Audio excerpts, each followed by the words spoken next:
Hello StarCraft Tours and welcome back to Day 4 of this tournament, SC2Casts.com's first Invitational, sponsored and brought to you of course by SC2Casts.com, your source of info on all the most recent casts, commentators, events, and pro games. I am your host once again, your commentator, ShikiSC. Please check out my YouTube channel at youtube.com/ShikiSC. Subscribe, comment, and just post on there or subscribe to me if you do enjoy my content. I would greatly appreciate that. And one big shout out to StarCraftWorld.it for organizing and running the tournament, and thanks to them for contacting all the pro gamers and setting up the games.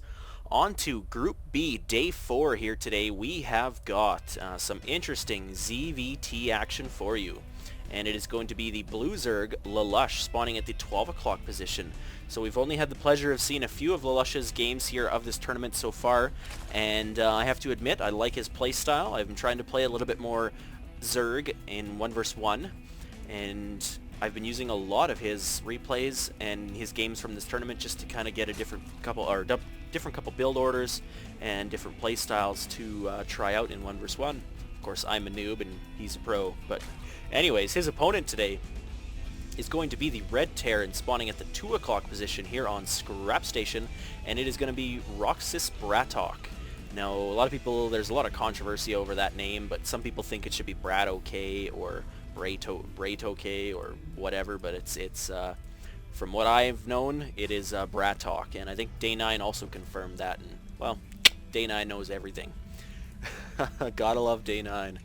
Anyways, so yeah, ZvT here on Scrap Station should lead to a fairly interesting game. A lot of Terran players on this map love to go mech.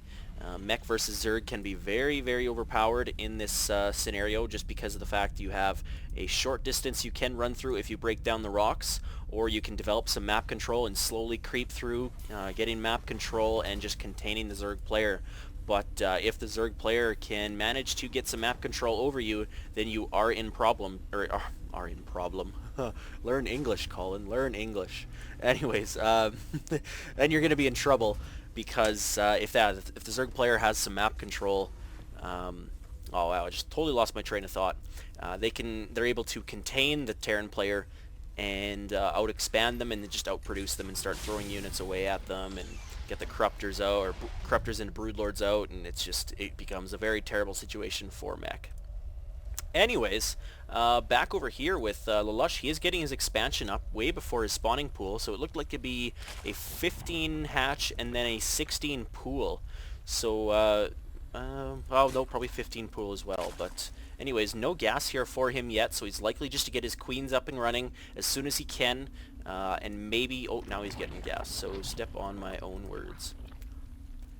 Anyways, yeah, queens will be coming up from him, and it looks like Lalush does not know about this factory yet, but BratOK looks to be going, he got his factory up, or sorry, his barracks up at 12, and he put up his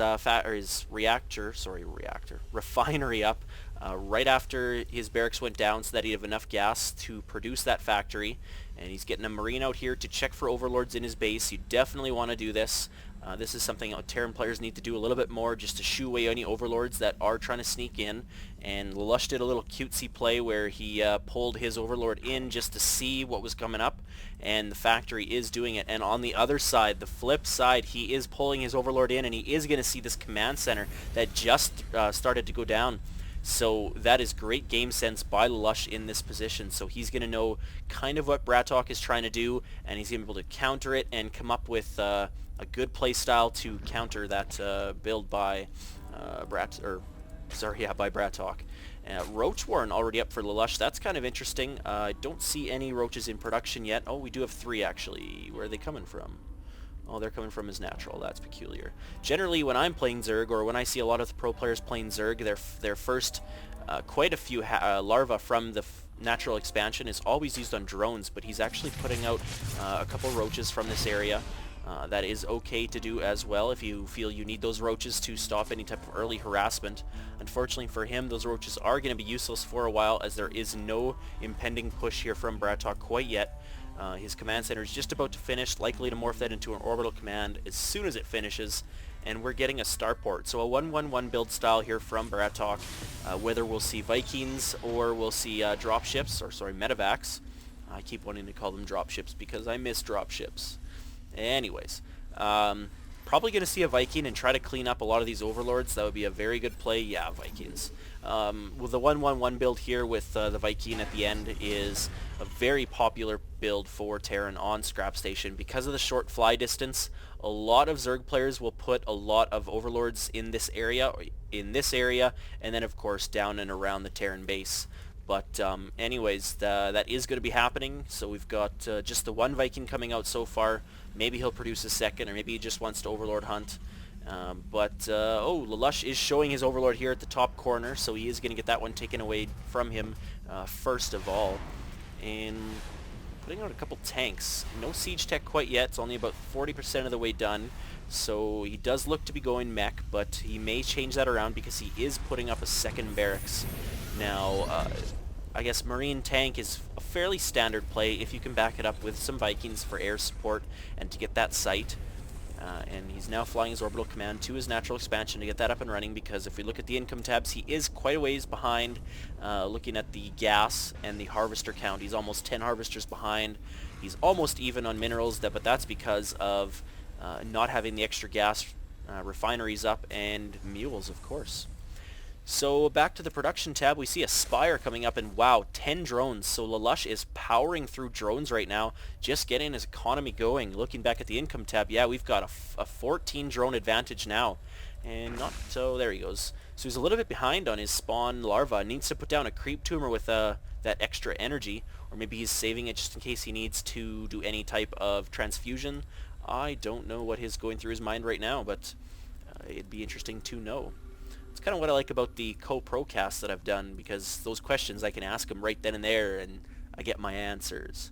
Anyways, these three roaches are still all lonely, doing nothing, waiting for this Spire to finish so that a couple Mutalisks will come into play. But hey, we've got an interesting use of Contaminate. Not sure if that's where I would have put it, but he put it over top of the barracks to prevent a Marine from coming out. There is no push right now.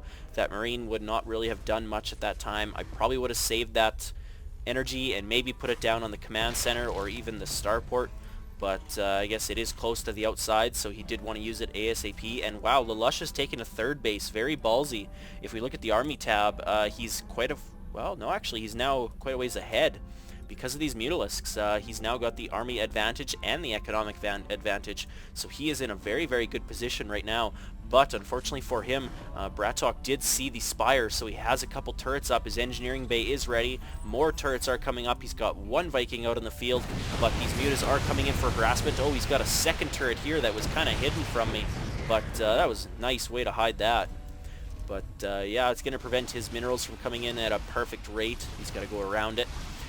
Supply depot towards the outside is going to get picked off, but maybe not before one of these Mutalisks get picked off. And no, Lalush is going to retreat with all of his Mutalisks intact, and he's just building up a few more roaches. He's getting the upgrade for roaches and for flyers, so he wants his mutas to have a little bit extra armor. Getting the armor upgrade for mutas, or for the air, leads me to believe that he will lead into some Broodlord play in the end. That is kind of a popular thing